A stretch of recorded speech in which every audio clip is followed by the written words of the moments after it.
Bonjour à toutes et à tous. Hier j'avais besoin d'un cordon d'appareil comme ceci et j'en avais plus avec prise suisse, donc j'avais soit avec des prises européennes ou ici avec prise chinoise. Et lorsque j'ai voulu changer ma prise et que j'ai coupé les fils donc, pour mettre une prise suisse, et je me suis retrouvé avec des câbles ici à la limite du ridicule. Je ne sais pas si on voit bien le diamètre du fil qui est à l'intérieur. Donc ceci, c'est un câble avec une prise européenne qui est censé tenir 10 ampères. Et le fil qui est à l'intérieur, je ne sais même pas si c'est du 0,5, tellement c'est fin. Je vais juste le dénuder, qu'on rigole un coup. Et donc c'est un câble qui est absolument inutilisable et qui pourrait vraiment être dangereux parce qu'en cas de... suivant quel appareil on met, voilà. Vous voyez la dimension du fil qui est dedans, c'est vraiment ridicule.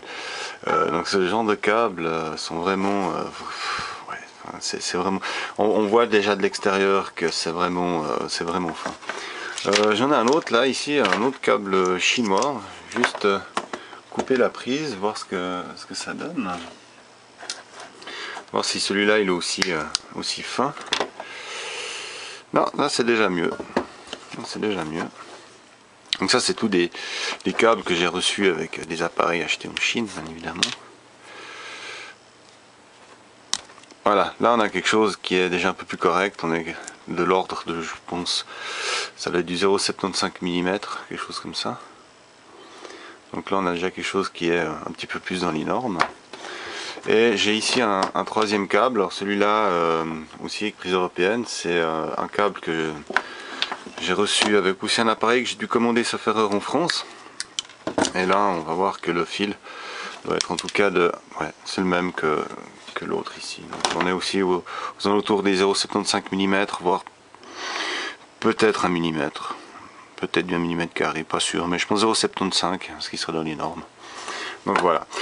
Si vous tombez sur des câbles que vous trouvez super fins comme ça, ne les utilisez pas, jetez-les directement parce que franchement ça peut être dangereux, suivant la consommation qu'il y a derrière. Alors c'est clair, si c'est pour un petit appareil, un chargeur, un petit chargeur pour des petits appareils qui va consommer 1 ampère ou comme ça posera pas de problème.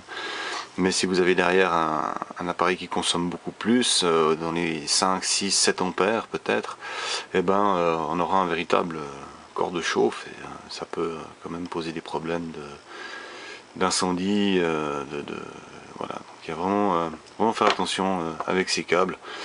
Malheureusement quand le câble il est moulé, on ne peut pas voir à l'intérieur ce qu'il y a, surtout quand on reçoit avec la bonne prise.